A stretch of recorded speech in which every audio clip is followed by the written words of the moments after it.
Bismillahirrahmanirrahim. Assalamualaikum warahmatullahi wabarakatuh. Alhamdulillahilladzi arsala rasuluhu bil huda waddinil haq liyudhhirahu 'alad dini kulli walau karihal musyrikun.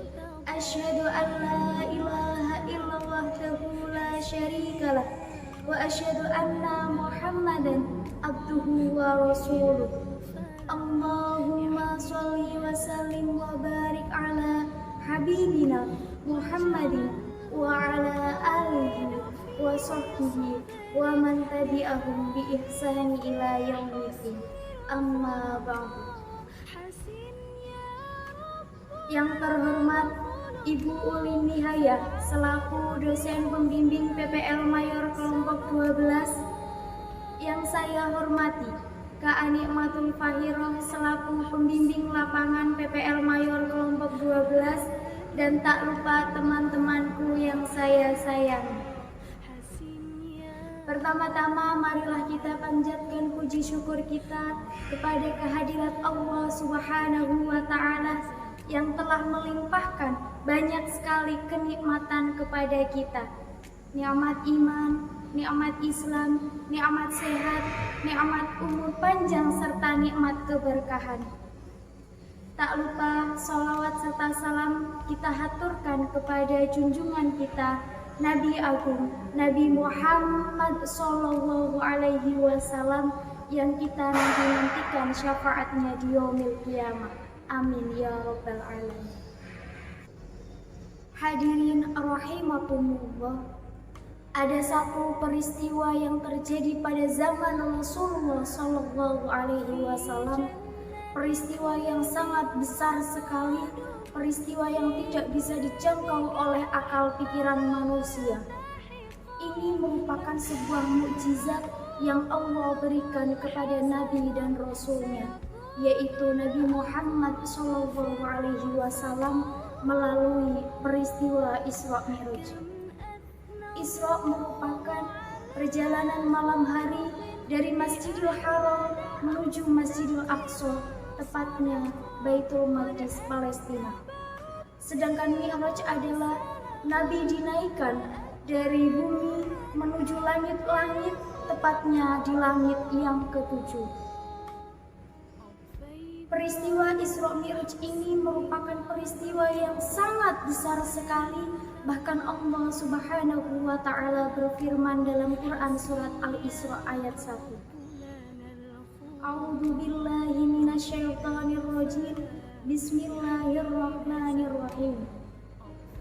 Subhanalladzi asra bi'abdihi lailan minal masjidil harami ilal masjidil aqsa alladzi barakna haulahu linuriyahu min ayatina innahu huwas sami'un basir, yang artinya Maha suci Allah yang telah memperjalankan hambanya dari Masjidil Haram menuju Masjidil Aqsa, yang telah kami berkahi sekelilingnya agar kami perlihatkan sebagian dari tanda-tanda kebesaran kami. Sesungguhnya Dia yang Maha mengetahui lagi Maha mendengar.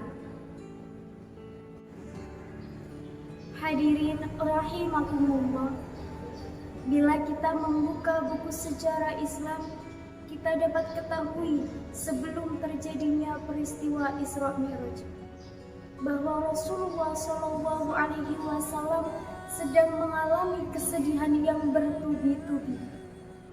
Yang pertama, paman beliau Abu Thalib, paman yang selalu mendampingi beliau ketika berdakwah, paman yang selalu melindungi beliau dari serangan kafir Quraisy, tiba-tiba saja dipanggil oleh Allah Subhanahu wa Ta'ala. Tak selang berapa lama, istri beliau, istri yang pada saat itu merupakan istri satu-satunya, istri yang sangat solehah, istri yang sangat cantik, istri yang telah memberikan Rasulullah 4 orang putri yang sangat cantik dan solehah, tiba-tiba saja dipanggil oleh Allah Subhanahu wa Ta'ala.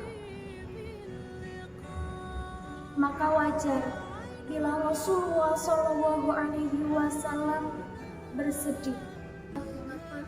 Itulah mengapa Allah Subhanahu Wa Taala memperjalankan Rasulullah Shallallahu Alaihi Wasallam melalui peristiwa Isra Mi'raj itu dengan tujuan untuk mengobati rasa sedih beliau.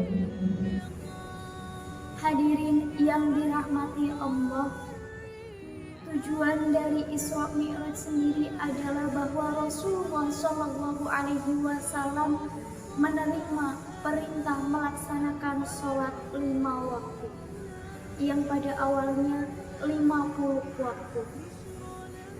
Atas anjuran Nabi Musa alaihissalam, Rasulullah Shallallahu Alaihi Wasallam diperintahkan untuk meminta keringanan kepada Allah Subhanahu Wa Taala, karena Nabi Musa tahu bahwa umat Rasulullah Shallallahu Alaihi Wasallam adalah umat yang lemah.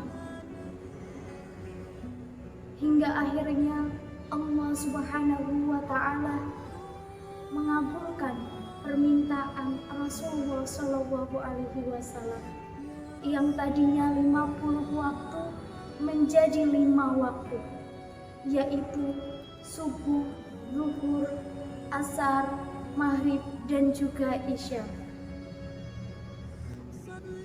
Hadirin rahimakumullah, peringatan Isra Mi'raj merupakan momentum bagi kaum muslimin untuk mengevaluasi kualitas diri dan untuk mengambil nilai-nilai sholat, sehingga sholat yang dilaksanakan dapat mengubah seseorang menjadi lebih bermakna dalam kehidupan sosial dan juga kehidupan pribadinya. Nilai-nilai yang dapat kita ambil, yang pertama, kita harus menjaga sholat kita, karena sholat akan menjadi penolong kita. Yang kedua, kita harus menjaga sholat kita, karena sholat akan menjadi cahaya, penerang, dan juga keselamatan di hari kiamat nanti. Yang ketiga, sholat mendidik persatuan dan kesatuan. Orang yang melaksanakan sholat berarti sedang menghadap ke tempat yang sama, tepatnya di Baitullah. Itu menunjukkan pentingnya mewujudkan persatuan dan kesatuan umat. Yang keempat, sholat mendidik hidup sehat.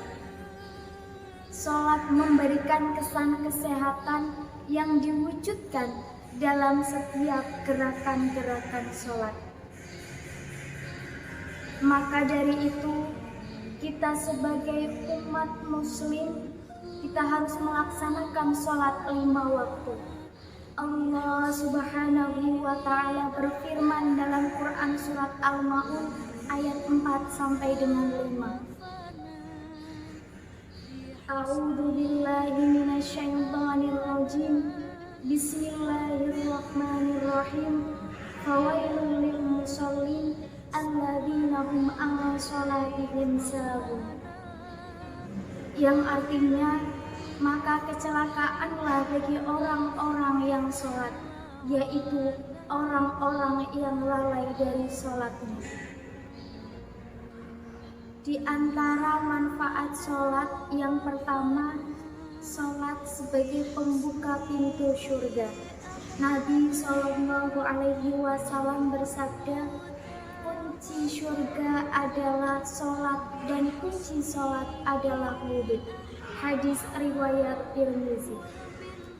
Yang kedua, sholat sebagai penerang hati.